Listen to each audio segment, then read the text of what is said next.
Semua, Assalamualaikum dan selamat pagi, salam sejahtera. So hari ini anda bersama dengan saya lagi. Untuk slot sejarah pagi ini kita akan teruskan lagi ya perjuangan kita.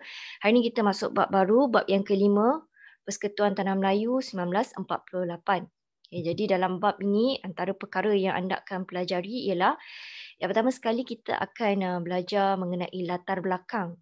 Okay, latar belakang penubuhan PTM. Kemudian faktor penubuhan PTM, ciri-ciri persekutuan PTM dan last kali kesan penubuhan PTM ni. So untuk hari ini kita akan fokus kepada yang nombor satu ini dahulu. Kita nak tengok latar belakang ni lah. Alright. PTM ini ditubuhkan bagi menggantikan, okay, dia nak ganti Malayan Union 1946. So kita dah belajar Malayan Union 1946. 1946 ini tidak disukai oleh raja-raja dan orang Melayu. Okay, ditolak oleh penduduk tempatan. So penduduk tempatan menolak Malayan Union 1946 menyebabkan satu pentadbiran baru perlu digubalah bagi menggantikan Malayan Union. Itu ialah Persekutuan Tanah Melayu 1948. Jadi sebuah jawatan kuasa khas telah ditubuhkan. Jawatan kuasa yang dimasukkan ialah jawatan kuasa kerja. Okay, ingat jawatan kuasa kerja. Kenapa dibentuk? Sebab nak merangka perjanjian Persekutuan Tanah Melayu. Okey, di samping jawatan kuasa kerja ni, okey, yang nak gubal ataupun nak rangka perjanjian Persekutuan Tanah Melayu yang baru, terdapat juga alternatif. Alternatif ini adalah pilihan lah. Okey, yang dinamakan Perlembagaan Rakyat. So kita akan tengok lebih detail lepas ni. Ini dia latar belakang jawatan kuasa kerja ni. Tarikhnya adalah pada 25 Julai 1946. Okey. Kemudian matlamat dia nak bincangkan ya asas perjanjian Persekutuan Tanah Melayu 1948 yang bakal diadakan lah. Anggota jawatan kuasa kerja ini terdiri daripada ada wakil Raja-Raja Melayu, wakil UMNO dan pegawai kanan British. Okay, so ada something missing here lah. Okay, kalau kita tengok kat sini, keanggotaan jawatan kuasa kerja ini tidak melibatkan orang bukan Melayu. Okay, tiada pun wakil bukan Melayu yang dijemput untuk bersama-sama berbincang mengenai asas perjanjian Persekutuan Tanah Melayu 1948. So ini akan beri masalah lah ya. Okay. So jawatan kuasa kerja ini, apakah cadangannya? So kat sini ada cadangan. Saya dah berikan kata kunci kat sini untuk memudahkan anda lah. Ada 1, 2, 3, 4, 5. Ada 5M. M yang pertama nak menyatukan. Nak satukan apa? Semua negeri Melayu dalam satu pentadbiran dan dua buah negeri-negeri selat iaitu Penang dan Melaka. Okay. Nak memulihkan. So the next M is memulihkan. Pulihkan apa? Kedudukan dan kedaulatan Raja-Raja Melayu yang tercala. Okay, kita dah belajar dalam Malayan Union 1946, Raja-Raja Melayu punya kuasa telah terhakis. So melalui Persekutuan Tanah Melayu ni, kedudukan Raja-Raja akan dipulihkan. Okay. Next, menjaga. Nak jaga apa? Kedudukan istimewa orang Melayu dan kepentingan sah kaum yang lain. M yang seterusnya, menubuhkan. Nak tubuhkan apa? Dewan Perundangan Negeri bagi setiap negeri. Dan the last M, mengenakan. Nak kenakan apa? Syarat kewarganegaraan yang ketat. Sebab masa Malayan Union, kewarganegaraan terlalu liberal, terlalu mudah, terlalu longgar, iaitu melalui prinsip jus soli. So, itu juga menyebabkan penduduk menentang Malayan Union. Jadi, melalui PTM, syarat kewarganegaraan dikenakan syarat yang ketat. Okay, so 5M. Nak satukan, nak pulihkan, nak jaga, nak tubuhkan, nak mengenakan. Okay, itu dia cadangan yang hasil daripada perbincangan ahli jawatan kuasa kerja. Okay, now kita tengok. Muncul gerakan nasionalis Melayu yang radikal. Kenapa kita kata radikal? Radikal ini kerana mereka ni orang yang berani, lantang bersuara, lantang menentang British. That's why British kita panggil dia Melayu yang radikal. Okay.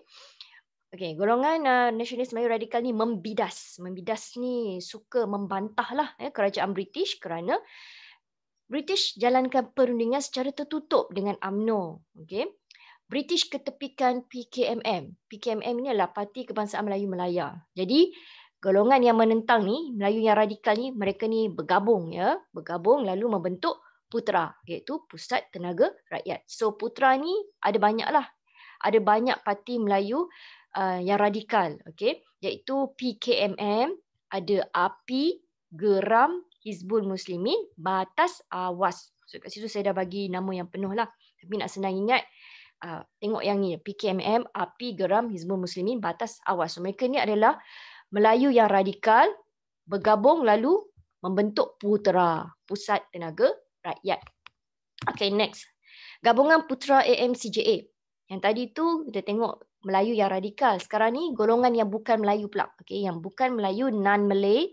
Mereka menubuhkan All Malayan Council of Joint Action, AMCJA. Pengerusinya Tun Tan Cheng Lock. So AMCJA juga tidak setuju dengan jawatan kuasa kerja lah. Sebab dia kata British tunduk kepada tuntutan UMNO. Okay. Penubuhan jawatan kuasa kerja ini tidak demokratik. Tidak demokratik ni maksudnya tidak melibatkan semua kaum lah. Hanya ada wakil Melayu saja iaitu UMNO, okay, yang dilibatkan. Jadi AMCJA yang tak setuju ni tadi, dia telah bersama-sama dengan Putra. Mereka telah join sama-sama, bergabung. Ya. Okay. Pakatan AMCJA Putra ni ataupun gabungan AMCJA Putra ni, mereka menganggap perlembagaan persekutuan yang dicadangkan oleh jawatan kuasa kerja tadi tu tidak demokratik, hanya nak mengukuhkan British saja dan bersifat perkauman lah, berat sebelah. Okay. Jadi apa yang berlaku ialah Putra AMCJA telah memberikan beberapa cadangan lah, okay, beberapa cadangan.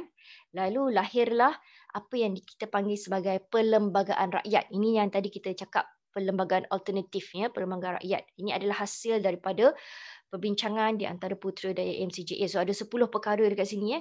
So yang pertama sekali, Putra AMCJA nak satukan Tanah Melayu dengan Singapura, menuntut Dewan Perundangan Pusat dan majlis-majlis yang dipilih bagi seluruh Tanah Melayu, kewarganegaraan yang sama bagi semua orang di Tanah Melayu, Raja-Raja Melayu sebagai raja berperlembagaan yang mempunyai tanggungjawab terhadap rakyat dan terima nasihat menerusi majlis mesyuarat.